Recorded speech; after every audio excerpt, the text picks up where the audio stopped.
नमस्कार दोस्तों, स्वागत है आपका आपके अपने YouTube channel success study three में। और दोस्तों, एक निवेदन करना चाहता हूँ कि वीडियो को आप पूरा देखिए, लास्ट तक देखिए, क्योंकि इस वीडियो में जो कि हमारी सीरीज़ चल रही है साइंस एक सामान्य विज्ञान की, जिसमें हम हर रोज़ 25 प्रश्न लेके आते हैं जो कि महत्वपूर्ण रहते हैं। और दोस्तों, सामान्य विज्ञान के प्रश्न हर एग्ज़ाम में पूछे जाते हैं। आप कोई से भी एग्ज़ाम दे सकते हो, देख सकते हो, उसमें 25 प्रश्न आपको मिलेंगे। ठीक है दोस्तों, तो हमारे इस वीडियो में लगभग 25 मोस्ट इम्पोर्टेंट प्रश्न हैं।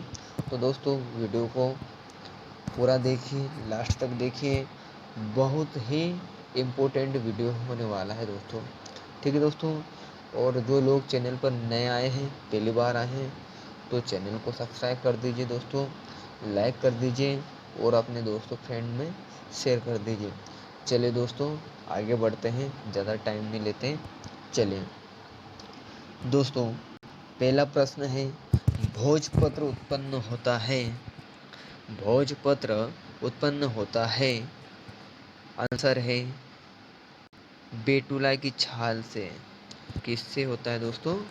बेटुला की छाल से होता है। अगला प्रश्न है,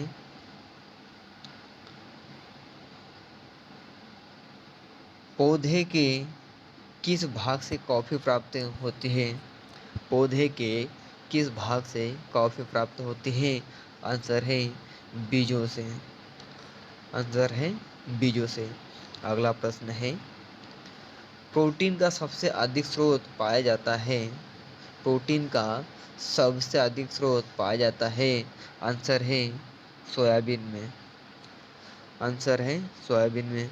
अगला प्रश्न है, धान का प्रसिद्ध रोग खैरा रोग किसके कारण होता है? धान का प्रसिद्ध रोग खैरा रोग किसके कारण होता है? आंसर है विषाणु के कारण होता है। अगला प्रश्न है, जीव द्रव्य का जीव द्रव्य जीवन का भौतिक आधार है। यह कथन किसका है?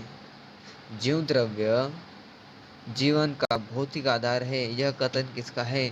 आंसर है लेमार्क का। किसका है? लेमार्क का। अगला प्रश्न है, रेगिस्तान में पैदा होने वाले पौधे कहलाते हैं। रेगिस्तान में पैदा होने वाले पौधे कहलाते हैं जीरोफाइट्स। क्या कहलाते हैं? जीरोफाइट्स। अगला प्रश्न है, किस खनिज से रेडियम प्राप्त किया गया था? किस खनिज से रेडियम प्राप्त किया गया था? आंसर है पीच ब्लेंड से। पीच ब्लेंड से। अगला प्रश्न है, फोटोग्राफी में उपयोगी यौगिक तत्व कौन सा है? फोटोग्राफी में उपयोगी यौगिक तत्व कौन सा है? सिल्वर। आंसर है सिल्वर ब्रोमाइड। आंसर है सिल्वर ब्रोमाइड। दोस्तों, अगर इस वीडियो की पीडीएफ आपको चाहिए तो आप कमेंट बॉक्स में हमें ज़रूर बताइए कि आपको पीडीएफ चाहिए, तो आपको वो पीडीएफ भी प्रोवाइड करवा दी जाएगी। ठीक है दोस्तों, चलिए अगला प्रश्न है, वाहनों से निकलने वाली प्रदूषित गैस मुख्यतः कौन से हैं? वाहनों से निकलने वाली प्रदूषित गैस मुख्यतः कौन से हैं? Carbon monoxide. Carbon monoxide. चलिए अगला प्रश्न है, भारत में मीथेन गैस का एक बड़ा स्रोत क्या है?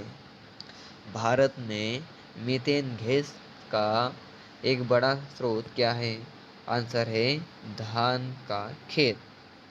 क्या दोस्तों? धान का खेत। अगला प्रश्न है, मानव शरीर में यूरिया सबसे अधिक किस में होता है? मानव शरीर में सबसे अधिक यूरिया किस में होता है? आंसर है मूत्र में। आंसर है मूत्र में। और दोस्तों, मूत्र का पीला रंग किसके कारण होता है? आंसर है यूरोक्रोम के कारण। यूरोक्रोम के कारण मानव मूत्र का पीला रंग होता है। अगला प्रश्न है, भूमि में अधिक गहराई पर बोए गए बीज प्रायः अंकुरित नहीं होते। भूमि में अधिक गहराई पर बोए गए बीज प्रायः अंकुरित नहीं होते, क्योंकि क्योंकि बीजों को वायु नहीं मिल पाती। क्या नहीं मिल पाती दोस्तों? वायु नहीं मिल पाती। ठीक है, चलिए अगला प्रश्न है, मानव शरीर में एंट अमीबा हिस्टोलिका हिस्टोलिटिका कहाँ पाया जाता है? मानव शरीर में एंट हिस्टोलिटिका कहाँ पाया जाता है?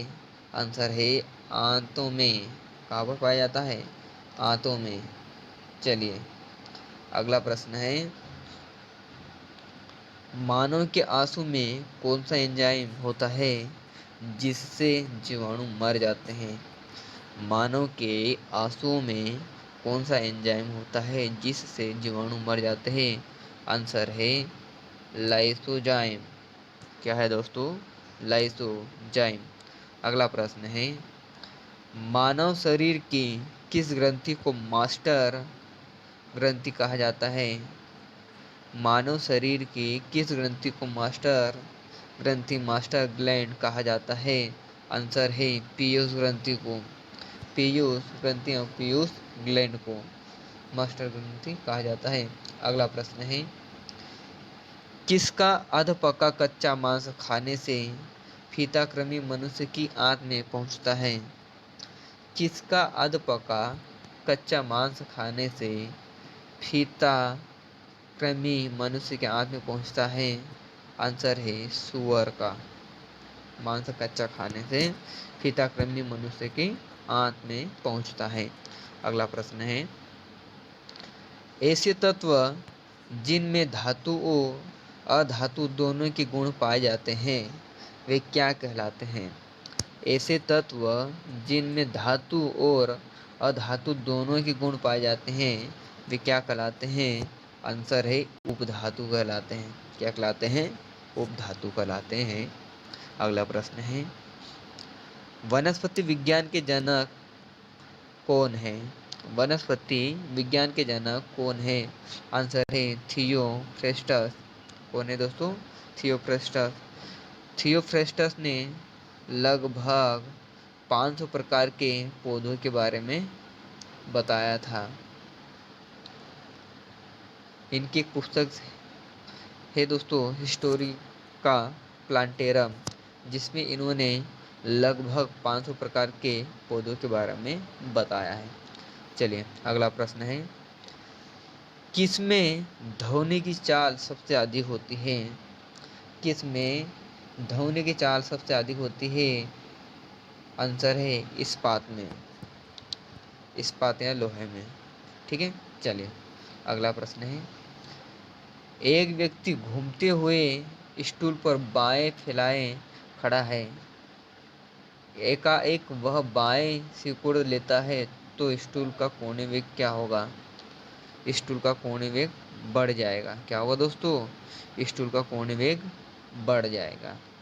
चलिए अगला प्रश्न है, चंद्रमा पर एक बम विस्फोट होता है जिसकी आवाज पृथ्वी पर सुनाई नहीं देगी। चंद्रमा पर एक बम विस्फोट होता है जिसकी आवाज पृथ्वी पर सुनाई नहीं देगी। चलिए अगला प्रश्न है, जीव विज्ञान शब्द का प्रयोग सर्वप्रथम किसने किया? जीव विज्ञान शब्द का प्रयोग सर्वप्रथम किसने किया? तो दोस्तों इसका आंसर है लेमार्क और ट्रेविरेनस ने किया। कब? तो 1801 में किया था। कब किया दोस्तों? 1801 में किया था। चलिए अगला प्रश्न है, कार्य का मात्रक है। कार्य का मात्रक है। कार्य का मात्रक जूल है। क्या है? जूल। अगला प्रश्न है, प्रकाश वर्ष की इकाई होती है। प्रकाश वर्ष इकाई होती है दूरी की। प्रकाश वर्ष किसकी इकाई होती है? दूरी की। चलिए अगला प्रश्न है, एक ही प्रकार के परमाणुओं से मिलकर बना पदार्थ कहलाता है? एक ही प्रकार के परमाणुओं से मिलकर बना पदार्थ कहलाता है? आंसर है तत्व। आंसर है दोस्तों तत्व। दोस्तों, तो ये हमारे बहुत ही महत्वपूर्ण 25 क्वेश्चन थे जो कि एग्ज़ाम में यहाँ से प्रश्न पूछे जाएंगे। दोस्तों, वीडियो को लाइक कीजिएगा, शेयर कीजिएगा, और जो लोग पहली बार नए हैं चैनल पर, चैनल को सब्सक्राइब कर कीजिएगा। और दोस्तों, बहुत जल्द ही हम हमारे इस चैनल पर Indian geography, Indian history, world geography, science के लेक्चर शुरू होने वाले हैं। दोस्तों, आप हमारे चैनल पर बने रहिए। आपका बहुत बहुत धन्यवाद।